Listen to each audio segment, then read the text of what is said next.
Okay, today I'm going to make a video comparing using a GPS device versus using a GPS app on your cell phone for off-road use. For a little background, I recently went on a trip to Baja, Mexico. We rode 7 days, about 1,500 miles from San Diego down to Cabo. And before the trip, I was trying to figure out what I was going to use for navigation. And so did a bunch of research. I went ahead and bought the Garmin Zumo XT, $500 device. As that was coming in the mail, I started doing lots of research, and from what I was reading, the cell phone was gonna do just as good. So I already ordered it, so I went ahead and had it delivered, and my plan was to use it, just to use it, and then sell it when I got home. I even kept a little protective screen so that when I got home I could put it all back together and sell it on Facebook or something. However, once I went on the trip, I realized there's a lot of advantages to having a GPS device, and I'm now going to keep this device, and this will be my go-to GPS device. So just to clarify real quick, this is going off-road use, not on streets, and this is without cell phone coverage. There's no way that I'm putting this on my dash in my car just for normal driving. But this is for off-road use. This is for bouncing up and down, trying to keep your hands on the handlebars while you're looking at a device. So, and just to cut to the chase, as I compared, this has a lot of advantages over the cell phone, and I'm going to talk about those. $500 device though, actually it's on sale right now for about $400. But if you're comparing and you need to buy boots or buy something for safety, something extra that you need, and you're trying to decide, your cell phone is going to get the job done. It absolutely is going to get the job done, but when you're comparing the two, the GPS device was better in my opinion. I'm not going into the Zumo XT or doing a review on that. I'm just talking about a GPS device. I happen to use the Garmin InReach on the trip too, and I was using the Gaia app. I used Rever, and then I used a 32. It's more specific for Baja. So I was going through some different apps, but again, this isn't about the specific apps, it's about using your cell phone. So pros, the good things about the GPS. First of all, this device, it's made for navigation. It's also this one's made for motorcycle use, so the buttons are really big, and the buttons work really well with gloves. I found that the cell phone, even though you have glove that has the little cell phone tabs on them so that you can touch screen, they didn't work near as well as this did. The buttons are big, so you can let go of the handlebars real quick, push a button, zoom in, zoom out as you're riding, and it would zoom in, zoom out, and it'd be really easy to hit that button and without missing. The screen was really bright, so even in the bright sun, the sun being at my back or the sun being in my face and I'm trying to look, I was always able to see the screen on here. The negatives on it, I mean, it's expensive. You already probably own one of these, a modern cell phone, and it's going to get the job done. So you're looking at spending, $300, $400, $500 in order to add this device. I did like that this has pros and cons too, but this was a separate device, so this falls off my bike. It breaks. I still had my cell phone, so I was always worried as my cell phone was bouncing down the road that if I lost that if it broke, now I'm without a cell phone. One bad thing with this, or a negative with this, I didn't have all my apps in one place. So I installed a headset on this, so I was listening to music and able to talk to people on the way. I didn't have access to all that on this screen. I think you can hook that up. I didn't have that hooked up. But as far as if I need to pull over and send a text message, the few times that we did have a signal, I'd have to pull out my cell phone if I was running two different devices. So the phone, the pros of the phone, obviously, you most likely already have one. You can download an app to it and you're ready to go. But there's a lot of negatives to using the phone. And when I did some research, a lot of people didn't think these were as a big deal as I did. So take it for what it's worth. There's probably settings you can do to get around some of these issues. But for one thing, I kind of had a power issue. So I have trouble charging my battery sometimes, and sometimes I'd forget at night, or we'd be in a location that didn't have a charge. So every once in a while my battery would start a little bit low.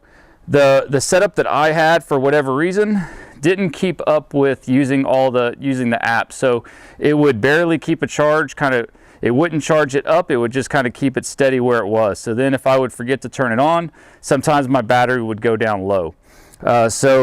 But again, that's just my bike setup. If you have a strong USB connection, you probably won't have that issue, but it's something that I ran into. If I'd managed my battery a little bit better, wouldn't have been an issue, but that's just something that happens out there. You will have to buy, if you're going to use your cell phone, you don't have a mount, you're going to have to buy an additional mount. So I bought this RAM. I trust the company RAM, so I bought this RAM mount. It's almost $200 just for the mount. So you start comparing that to buying a device. This device, this Zumo XT, happens to come with everything you need to mount it. It has a pretty solid mount that it comes with.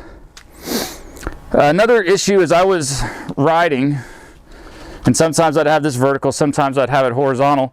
As I'm riding, we're on a lot of rough roads, and I would have to kind of pre-plan when I was going to take my hand off if I wanted to zoom in and zoom out. So every once in a while, I'd want to see how far I have to go. And sometimes I'd want to see what's coming up, if there's a turn coming up. So I'd zoom in, zoom out every once in a while. And with the cell phone, as I would reach up, sometimes I'd accidentally swipe the screen instead of hitting the button. Plus on the apps, the buttons are really small and they're not really meant for glove fingers.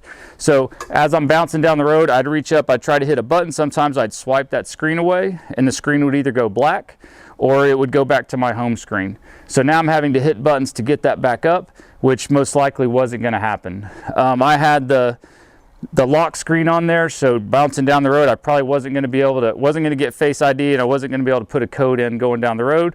So then it was just off. The brightness. So the cell phones, at least my cell phone, as it starts getting a little bit warmer, the screen dims. A lot of reviewers that I read, they said that wasn't a big deal to them.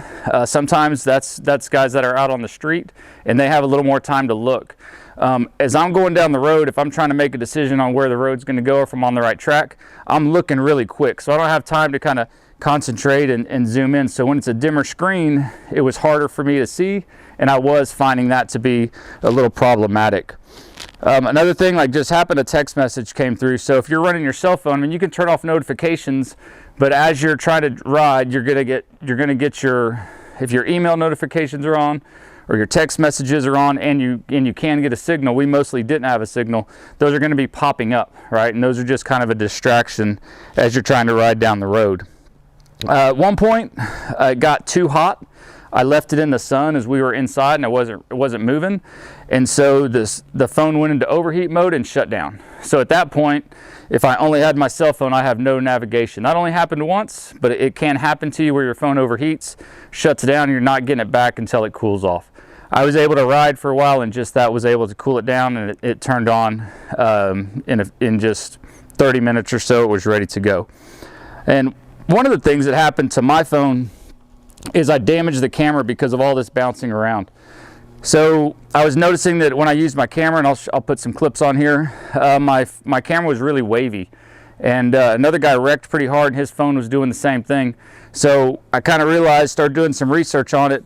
What's happening is with all this bouncing around, I damaged the camera, and the camera is loose inside the phone, and whenever it's trying to autofocus, it's sitting there, it's shaking, it's moving in and out. So I actually saw a trick that you could put a magnet there to hold it in place. So by using my cell phone as my main device, or as my device, I damaged the camera. So now I'm on a trip. I'm in Baja, Mexico for 7 days, and every time I try to use my camera, I can't get a good shot. Or every time I use my phone, that was my camera, I didn't get a good shot. So a lot of my videos that I took with my phone, took most with GoPro, but some that I took with my phone are really wavy or they're out of focus. And I still haven't gotten that fixed, so it's just another hassle. So another negative with the cell phone app is that most of the apps don't do point-to-point directions. So I can't put in a city that I'm going to and see how far it is there, how long it's going to take, and it kind of follow me on the track, where the GPS device will.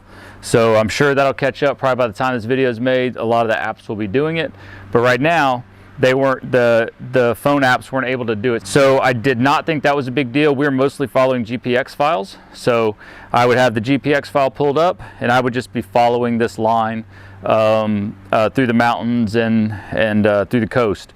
So wasn't a real big deal, but every once in a while when we were on a road and we, let's say, had 100 miles to the next town and had a couple turns, it would be nice to use point-to-point directions, and I couldn't do it with this. So with the Garmin, just like when you're using Google Maps, you could put in where you're going, it would tell you how long it's going to take you to get there, and then follow you along the way and tell you where to turn.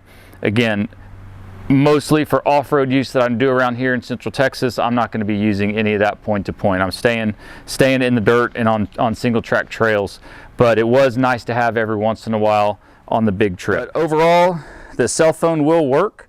The apps are a little bit more difficult to use as you're riding down the road and you're trying to concentrate on bumps and not wrecking. And then in general, the GPS device was more efficient for me. It was easier to use, bigger buttons. I didn't damage my cell phone. I could put my cell phone away, put it in my pocket, and if I needed it, pull over and get that thing out or set it up in a different location. So if you have any questions, please hit me up in the comments and I'll get back with you.